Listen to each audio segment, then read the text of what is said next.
Roldo, good morning po. Magandang maga po. Kamamatay lang po ng asawa ng pamangkin ko. Pinatatanong po kung may makukuha po bang burial assistance yung namatay kasama ng beneficiary kahit na matagal lang din nakapaghulog ng kanyang kontribusyon. Ambet. As lang po na may hulog dati, kahit isa, pwede pong mag-claim ng burial plus death benefit. Yan, tay. Ano po ang may mga kailangan po ba requirement? Apo, bali ID po nung namatay, death certificate.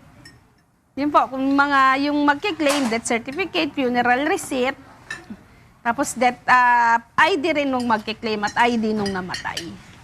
Sige po, sige. Maraming salamat po. Okay po. Yan. Ibig sabihin pala, Ma'am Bet, kahit naka-isang hulog ka lang, ano po yung makukuha niya? Anong...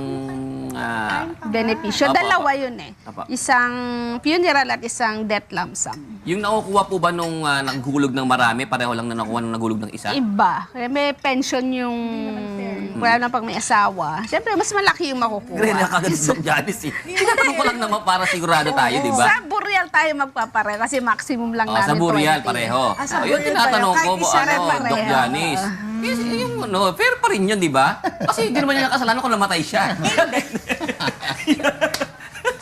Pero kasi yung katulad Sa na death, isang oo. hulog lang, tas okay na. Siyempre, hindi naman fair yun dun sa Marami, 20 years na naghulog. O, ayun yung sinasabi ko, mas mahirap yung namatay. Correct. Sige na, okay na ako. Okay. Kaya na tayo, Doc Janice, ha?